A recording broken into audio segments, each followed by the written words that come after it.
He dropped beside me like someone had cut the strings holding him up. At first I thought he was just taking cover, like the rest of us. But then I heard it. That sound. Not a scream, more like an animal gasping through pain. I looked down and saw the blood. A lot of it. His hands were pressed against his stomach, trying to hold something in that wouldn't stop pouring out. Bullets were ripping the trees apart above us. I was face down in the mud, clutching my rifle, and I knew what I had to do. Run. Just one break, one sprint to the next cover, and I might live. So I ran. He called my name when I left him. I heard it behind me, mixed with the gunfire, but I kept moving, every breath louder than his voice, my boots sinking into the dirt like it wanted to keep me. I made it maybe 20 steps before I stopped, because something inside me broke. I turned around, back into the gunfire, not because I was a hero, but because I couldn't live with myself if I didn't. Under the low haze of the early morning sun, the patrol moved out from forward operating base Sierra. The heat had not yet settled, but the air was already thick, saturated with the earthy scent of dust and iron. 6 soldiers, part of a rapid response reconnaissance unit, moved on foot through an abandoned rural stretch, bordered by jagged tree lines and half-collapsed concrete. Their mission was labeled routine. It was a show-of-force patrol intended to check activity in a previously quiet sector. A yellow zone marked not as hostile, but unstable. Recent drone footage had shown scattered signs of movement. Nothing confirmed. Nothing actionable, but enough to require a presence.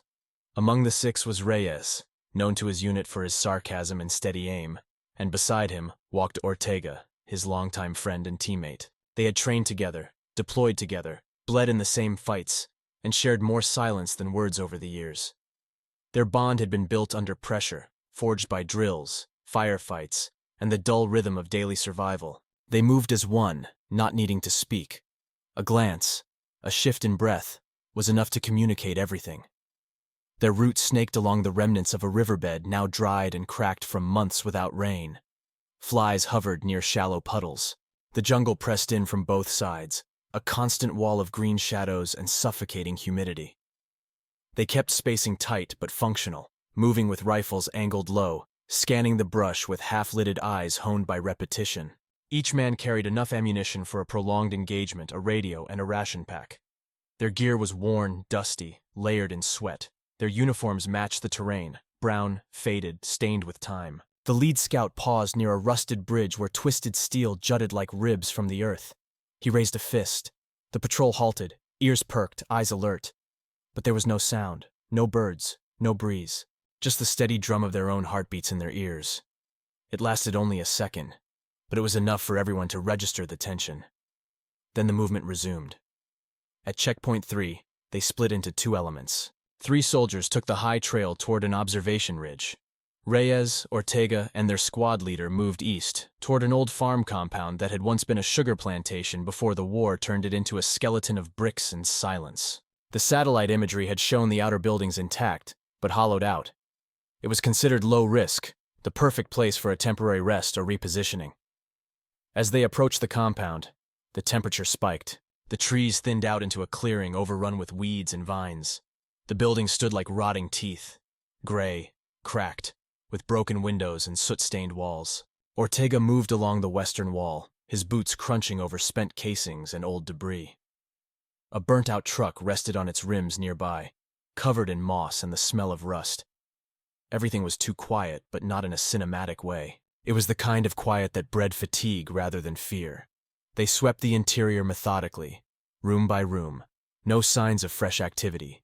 The dust was undisturbed. Cobwebs still stretched between door frames and rifle barrels. But even that absence carried weight. The sector had been contested months before. The enemy had left, supposedly pushed out by airstrikes and patrol saturation. But in conflict, silence rarely meant safety. They settled near the courtyard to drink water and check maps. The squad leader monitored radio chatter from the other team. Their check-in was late. No panic, just noted. The jungle made timing unpredictable.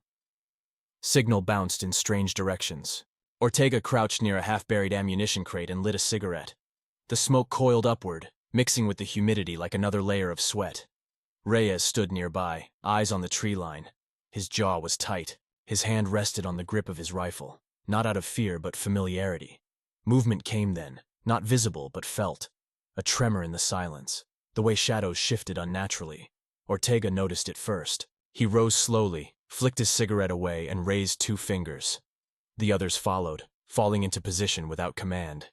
Their bodies aligned into combat form automatically. Knees bent, barrels raised, vision narrowed, breath slowed. Something was wrong. And yet the mission had not changed. They were still recon. Still peacekeepers in a zone that pretended to be quiet. They had followed orders, moved by protocol, logged every position. But in war, control was always a mask, and sometimes when it slipped, it was already too late. Behind them, the jungle blinked, and the war, for all its rules, prepared to speak again. The first shot cracked through the stillness like a whip. It echoed off the compound walls loud and sharp, followed immediately by the thud of a round impacting flesh. Ortega dropped instantly, his body hitting the ground hard, arms splayed, eyes wide not in fear, but in surprise. The scream that followed was brief, cut short by the sudden awareness of pain. Reyes hit the ground next, instinct overtaking thought. Dust kicked up around him as bullets tore into the courtyard, carving through air and stone, shattering glass, splintering wood, and whipping past heads with a screaming hiss. There was no time to think. The world contracted into chaos. Automatic fire roared from the tree line. It came from multiple directions, staggered but coordinated. The compound had become a trap.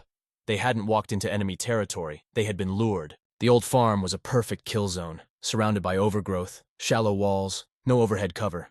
Their line of escape vanished with the first burst. Reyes rolled behind a low concrete divider, his chest heaving, rifle clutched tight against his shoulder.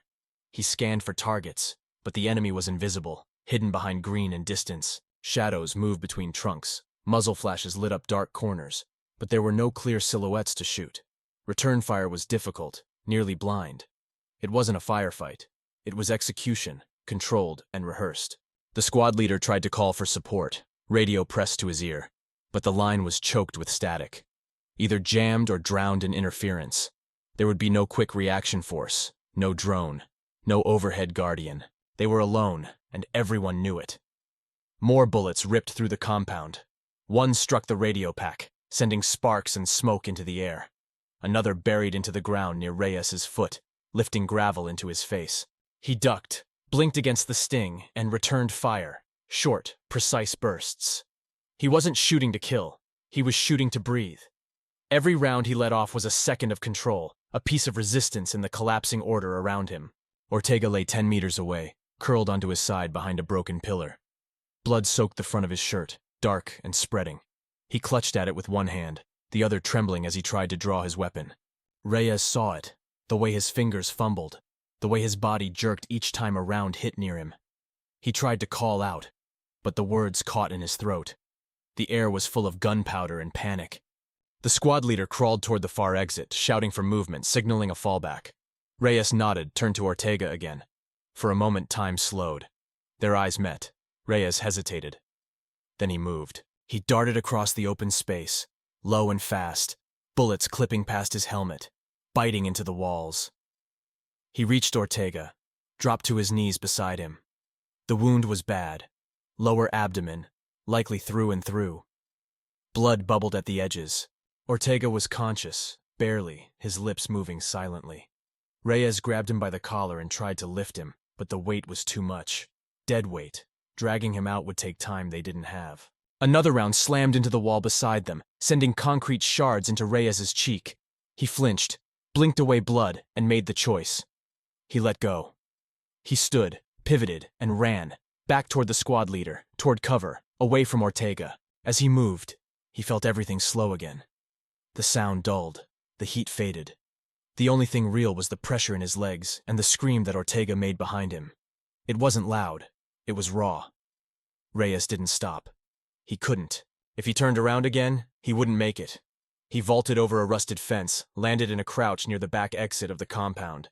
The squad leader was already outside, laying down suppressive fire into the trees.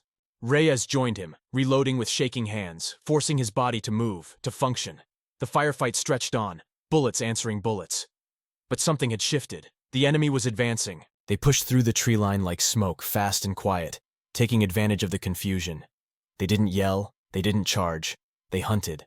Reyes and the squad leader pulled back further, bounding from cover to cover, the compound now a blur of noise and smoke behind them. When they finally reached the dry gully south of the hill, they dropped low, gasping, rifles aimed back toward the farm. Reyes's hands wouldn't stop shaking. His arms felt hollow. His chest ached, not from injury, but from something deeper. He could still hear Ortega, could still see his hand reaching out. The gunfire behind them quieted, then shifted direction, chasing another flank. It meant they weren't the only ones pulling back, or it meant the rest were already gone. The squad leader spoke, giving orders, but Reyes barely heard. He nodded, forced himself to focus. There would be time to think later. But he knew, in that moment, that part of him hadn't left that courtyard. Part of him was still there, kneeling beside his friend, choosing survival over loyalty. And the jungle didn't forget choices like that. The gully provided temporary shelter, shallow and narrow, its edges collapsed in places from erosion. Twisted roots hung down like fingers, grasping at the air. Reyes pressed his back to the slope and stared at the cracked earth beneath his boots. The sweat on his face stung his eyes, mixing with dust and blood. The forest above him snapped and popped with distant gunfire. He could hear it clearly now, no longer muffled by walls or echoed through a compound. The ambush had spread. Chaos unfolded in all directions. His chest still heaved from the sprint, but his muscles were locked. Every inhale felt like betrayal. He tried to tune into the radio, but only static returned. He glanced to the squad leader across the ditch, who was attempting to triangulate friendly positions and assess the remaining strength of the team. Reyes didn't help. He couldn't. His mind was not in the gully. It was 20 meters back, behind a shattered pillar, with Ortega lying in the dirt. That image came in fragments. The blood-soaked uniform, the stretched hand, the expression not of pain, but of disbelief. Reyes had seen that expression once before, on a dying civilian in a village that no longer existed. He had forgotten that man's face, but Ortega's stayed. It was now stamped behind his eyelids. He closed his eyes and let the guilt come. It wasn't a wave. It was a slow tightening, like something curling around his spine. He had left a man behind. Not just a teammate, not just a soldier. His friend. The kind of friend who had once carried him after shrapnel ripped through his leg, who had waited during every night rotation without complaint, who had shared the last cigarette on more than one patrol. Ortega had been constant, and Reyes had left him to die. But he had survived. That was the logic he kept repeating. If he had stayed, they would have both died.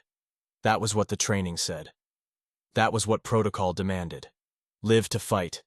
Live to complete the mission. Live to return. Yet none of that dulled the weight in his chest. The jungle noises grew louder, crackling, the chirp of insects rising again after gunfire faded. The enemy wasn't pressing forward now. They were consolidating, hunting the slower, the wounded. If Ortega was still alive, he wouldn't be for long. Reyes looked at his rifle. The magazine was full, but he had only 2 more on him. His canteen was nearly dry.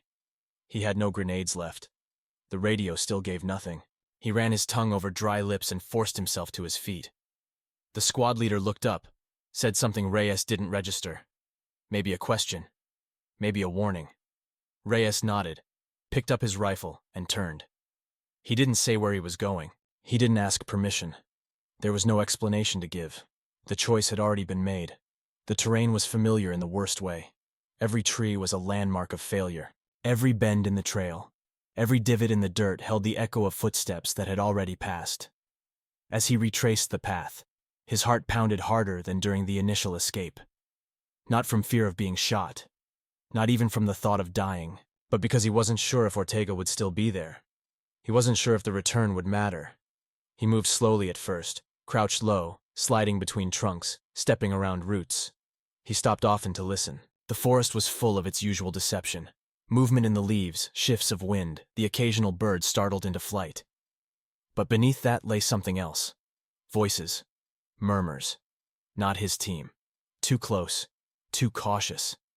The enemy. They were still searching the compound. Reyes dropped to the ground and crawled, arms and knees grinding over stone and broken branches. His body had begun to shake. The adrenaline now thinner, stretched over exhaustion. His shoulder burned from recoil. His legs throbbed. The terrain began to blur. The edge of the compound came into view like a vision from a nightmare. The courtyard was no longer choked in gunfire, but the smell of it remained. Cordite, burned metal, blood. He spotted two insurgents moving slowly near the wreckage, rifles at low ready. One stepped over Ortega's body without a second glance. Reyes's throat closed. He gripped his rifle tighter. The man moved on. The second followed. Neither saw Reyes behind the wrecked vehicle, watching from the shadow of ruin. He waited. 5 minutes, then 10. Stillness returned. He didn't breathe. Only when he was certain they had gone did he rise and move forward, slow and crouched. His boots touched the blood-stained dirt. Ortega hadn't moved. Reyes reached him and dropped to his knees. Ortega's eyes were closed. His chest didn't rise. For a moment everything froze. The entire world narrowed to that 1 second of contact. Reyes touched his friend's shoulder gently, fingers pressing into the uniform. There, barely, was a pulse. He worked fast. He cut the strap from his own pack and made a sling, lifting Ortega's arm over his shoulders. The weight was unbearable. Every shift a new wave of pain in his legs and back. But he stood. He staggered. He moved. It was not silent. As he dragged Ortega across the compound, boots scraping gravel, the sound echoed. But it didn't matter. He was already committed. He passed through the open gate, slipped into the trees, and didn't stop for a full kilometer. When they finally collapsed behind a rise in the terrain, Reyes lay half on top of his friend, both of them covered in mud, sweat, and blood. He placed 2 fingers to Ortega's neck again. Still there. Weak, but present. A thread of life. Reyes didn't speak. He didn't cry. He just lay there, his eyes on the sky through the leaves, chest heaving. The choice had been made. He had gone back, not because it was smart, not because it was safe, but because leaving him had broken something he couldn't live without. Reyes remained still for several minutes, breathing through clenched teeth, his body pressed into the mud beside Ortega. The jungle canopy above barely shifted. Sunlight pierced through in narrow beams, dust and insects floating lazily in the air like falling ash. His heart pounded in his ears, loud and constant, like it had replaced all other sound. His hand rested on Ortega's shoulder, confirming again and again that the faint pulse was still there, that the life he had returned for had not yet slipped away. He had no map now, no clear bearings. Everything had been wiped clean by the violence and the adrenaline. The only direction was away from the compound, deeper into unfamiliar terrain, moving with dead weight over land designed to resist every step. Reyes didn't hesitate. He rolled Ortega onto his back, shifted beneath him, and hoisted him into a fireman's carry. The pain that surged through his legs and back was immediate and full, but he ignored it. There was no room left in him for pain. He moved downhill first, using the slope to gain speed, stumbling often but keeping balance. Vines tore at his boots, branches scratched his arms and face. Ortega's weight shifted with each step, making the task like dragging a bag of wet cement that groaned and bled against his neck. Reyes whispered nothing. His focus narrowed. 1 step, then the next. He didn't look back. Time vanished. Minutes became loops. 10 steps, then stop. Adjust grip. Keep breathing. Blood from Ortega's side soaked through Reyes's collar, warm and sticky. It mixed with sweat and dirt, forming a second skin. The forest gave no sympathy. Every patch of open ground turned to sludge beneath his feet. Every clearing was an invitation for death. At one point, movement in the trees forced him down. He dropped to his knees, cradling Ortega's body beneath a fallen log. Shapes passed in the distance, 2, maybe 3 figures. Not his squad. The way they moved was too deliberate. Hunting, not searching. Reyes pressed a hand to Ortega's mouth, muffling his breath, though it was already shallow. The figures faded back into green, unaware, for now. When the way was clear, Reyes stood again and lifted. His knees shook violently, and his thighs burned. He screamed into the dirt with every new stride, but no sound came from his mouth. He kept moving. By what felt like the 3rd hour, his vision blurred. The edges of the world began to smudge and fade. He felt Ortega's body go lighter, but only because his own arms were going numb. Still, he pushed forward. Somewhere in the distance, a bird called out, shrill and echoing. Reyes stumbled through a small creek, nearly slipping, water rising to his shins and cooling his legs for just a second before the mud pulled at his boots again. A ridge appeared, one he didn't remember crossing before. It rose sharp and narrow like a scar on the land. He paused at its base, let Ortega down gently beside a rock, and collapsed next to him.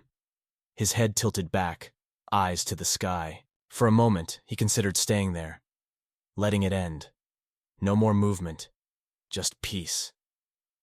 But the pulse in Ortega's neck throbbed again under his fingers, weak, slower than before. But there, that was enough. Reyes forced himself up the ridge. He dragged Ortega behind him, arms slung over his shoulder, feet sliding on loose stones. The top came in flashes. Trees gave way to more open sky, a thinning of foliage, distant wind. He knew, somewhere ahead, was the direction of the fallback point. Maybe 2 more kilometers, maybe 5. He couldn't be sure anymore. At the crest, he saw the faint shape of a signal flare, red smoke rising into the late afternoon air. It wasn't theirs. It was from the main squad, a new rally point, a rescue request. It meant someone was still alive, that there might be a helicopter inbound, a chance. He gritted his teeth, slung Ortega higher on his back, and pushed forward again. The trail down from the ridge was worse. Rocks slid beneath his steps. He fell more than once, shielding Ortega's head with his arms. Blood trickled from his elbow, from a fresh gash above his eye. He didn't notice. The only thing that mattered now was the smoke in the sky and the body in his arms. He reached a clearing half an hour later. It was small, ringed by low brush and fallen palms. Quiet. No movement, no birds. Just the sound of his own lungs dragging in air, thick and uneven. Reyes lowered Ortega onto a flat patch of earth, collapsed beside him, and activated the flare from his vest. It hissed as it burned, rising in a brilliant orange stream above the trees. Then he waited. The minutes dragged. He couldn't sit up, couldn't speak, just lay there, one hand still resting on his friend's chest, feeling the faint rise and fall like a rhythm that barely held. Somewhere above, the rotors came. First a vibration, then a thrum, then a thunder that shook the leaves from the canopy. Reyes opened one eye and saw it. Dark, powerful, cutting through the sky like salvation with blades. Dust kicked up, branches bent, and then boots hit the ground. 2 medics. One grabbed Ortega. One leaned down over Reyes, but he waved him off. He pointed. The priority was clear. They understood. As Ortega was loaded into the chopper, Reyes pulled himself up, legs shaking, vision doubled. He fell once but made it to the ramp. He collapsed again inside. Cool air hit his face. Someone pressed a canteen to his lips. He drank without tasting. He looked over and saw Ortega, pale but stable, tubes already inserted, hands strapped down, alive. Reyes let the world fade then, not in defeat, but in release. He had brought him back, through fire, mud, and ghosts. Against every command of logic and survival, he had gone back, and it had mattered. The helicopter rose steadily, its rotors thundering above the trees as the jungle shrank beneath them. Inside the cabin, the noise was deafening, a cocoon of vibrations and wind.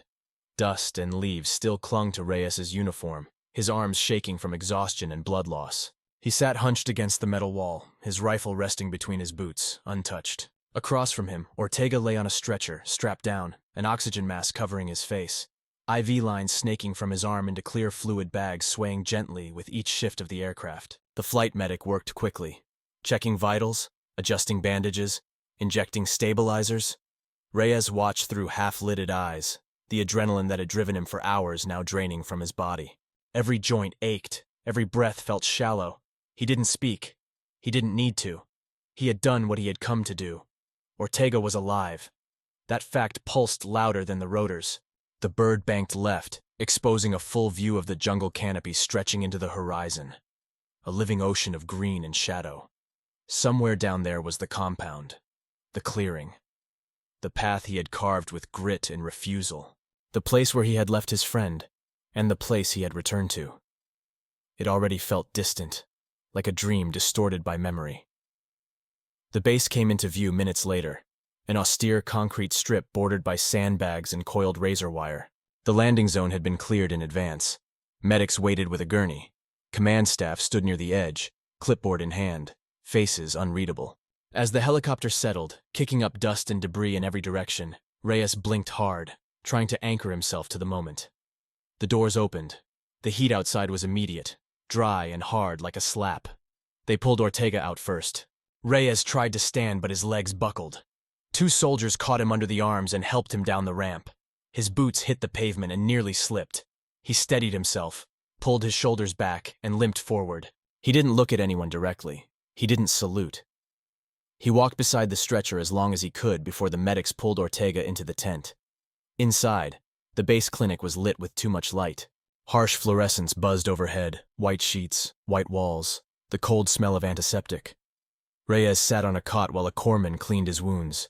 He didn't react to the sting of alcohol, nor to the needle threading his torn skin. His focus stayed fixed on the other side of the room, where Ortega lay motionless, surrounded by quiet professionals in gloves and masks, working without urgency, but with the practiced calm of people used to saving lives on the edge of death. Command came later.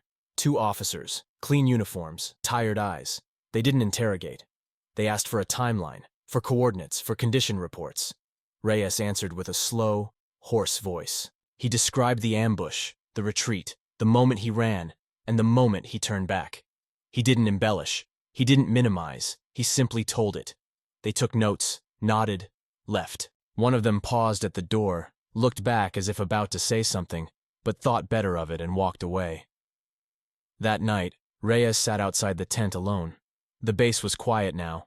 Most operations suspended until dawn. A few guards walked the perimeter, and the distant hum of generators filled the silence like a heartbeat. He lit a cigarette with trembling fingers. The first drag hurt his throat, but he didn't cough. Smoke curled upward into the dark sky, blending with the stars that barely pierced the thin cloud cover. It was the first moment he allowed himself to feel the weight of what had happened. His hands remembered Ortega's blood, sticky and hot. His back still bore the ache of carrying him through brush and rock. His ears rang with the sound of bullets and screams. But beneath all of that was a stillness. Not peace, not pride. Just stillness. He had made the choice he wasn't sure he could make. And now, there was no undoing it. Later, someone brought him a meal. He left it untouched. His stomach was silent. His mind drifted to Ortega's voice, to a moment weeks ago when they had joked about getting out and returning home. A small conversation in a foxhole, under rain. Meaningless then. Immense now. When morning came, Reyes checked the clinic again.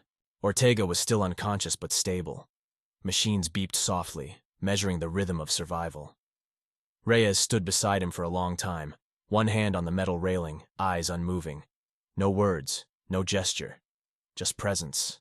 As the days passed, the story spread. Not officially, not on reports, but between soldiers, between barracks, in passing conversations. How Reyes had left his friend and then gone back. How he carried him through the jungle. How he made it out when he shouldn't have. Most told it with admiration, some with disbelief. A few with quiet understanding. Reyes didn't add to it. He didn't correct anyone. He didn't explain. He cleaned his gear. He returned to duty. He trained. He stood at roll calls. But something in him was different. Not broken. Not elevated. Just shifted. As if part of the forest had come back with him and now lived behind his eyes. Ortega eventually woke up. When he did, they said little. Reyes sat beside him, and they shared a silence that didn't need filling. A silence made not of absence, but of bond. Reyes would never forget the weight of Ortega's body, the heat of the blood, the sound of his name shouted in pain, and he would never let go of what it meant to go back when everything told him to run. Weeks passed. The base returned to its rhythm. Briefings in the morning, patrol rotations, gear checks, endless noise punctuated by hours of stillness. The war, as always, moved forward. There were new coordinates, new reports, new names on whiteboards. But for Reyes, time didn't stretch ahead anymore. It curled inward. Something about him had changed, not in the way that others might see, but in the way he walked, the way he kept his rifle closer than necessary, the way he looked at the tree line, as if still waiting for it to reach back. Ortega remained in recovery. He spoke rarely and moved less, but he was alive. And that was all that mattered. He spent his days in the shaded medical ward, hooked to machines that beeped without urgency. Reyes visited him every morning and every night. They rarely exchanged words. There were none that needed to be said. A nod, a look, the quiet assurance of presence. That was enough. When not at Ortega's bedside, Reyes kept moving. He took extra shifts without being asked. Cleaned weapons that weren't his. Volunteered for supply runs. The others noticed. They called it discipline, dedication. Some thought he was punishing himself. Some thought he was chasing purpose. But no one asked directly. No one needed to. Combat had a way of making boundaries clear, and whatever Reyes was carrying, it was his to hold.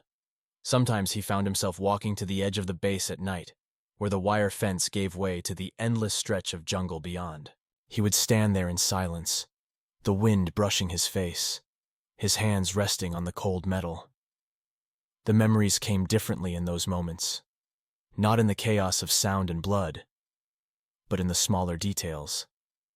The grip of Ortega's vest in his hands, the crunch of gravel under his boots as he ran, the feeling of stillness the moment he turned back. That choice, it hadn't left him. He didn't replay the firefight itself. He didn't see muzzle flashes or bodies falling in slow motion. He remembered the indecision, the space between fear and resolve, the way it burned, then broke, then turned into something else, something heavier, something truer. He had left, and he had returned. He had crossed the line between instinct and morality and come out the other side, not clean, but intact. Back inside the barracks, soldiers told the story in pieces. They added to it, twisted it, reshaped it into something cinematic. In one version, Reyes carried Ortega over his shoulder for 10 kilometers under fire. In another, he took out an entire ambush team on his way back. In all of them, he became a symbol, bravery, loyalty, something heroic. But none of those stories matched the truth. The truth was less glorious. The truth was sweat and fear and blood under the fingernails. The truth was hesitation, regret, and motion built on nothing but the refusal to accept silence. He didn't correct the stories. He didn't claim them either. He let them exist, let the others own them. What he had done wasn't about admiration. It had never been about being seen. One morning, a black case arrived at the barracks with his name on it. Inside was his commendation. Paper, framed, stamped with a signature that didn't know him. A citation for valor under fire, recognition. He placed it in his locker and never mentioned it again. Later, when Ortega could walk again, they stood together in the rec yard under the flat white sky. They didn't embrace. They didn't laugh. Ortega held himself upright with effort, his face pale but strong. Reyes handed him a canteen. Ortega took it, nodded once. That was all, and that was enough. Their bond had passed through something deeper than language. Reyes never asked what Ortega remembered. Whether he recalled the scream, the moment of abandonment, the sound of footsteps running away. Maybe he did. Maybe he didn't. But the fact that he lived meant the choice had not failed. A month after Ortega's discharge, orders came. Reyes would rotate to another assignment. A new sector. A colder place. He packed his gear with practiced speed, his hands efficient, his mind already halfway gone. He visited Ortega one last time. They sat together under the open sky as dusk folded over the horizon. The base faded into silhouette, the sounds of boots and distant engines blending into the night. They said nothing. When Reyes stood to leave, Ortega reached out and gripped his forearm. Firm, steady. No words passed, just that pressure. Solid, real, undeniable. Then they let go. The truck rolled out in the dark. Reyes sat in the back, eyes fixed on the road, rifle across his chest. Ahead was a new line, a new perimeter, a new mission that would ask new things. But behind him, buried beneath the weight of all that war demanded, was a promise made not to a command, not to a cause, but to a man. And that promise had been kept.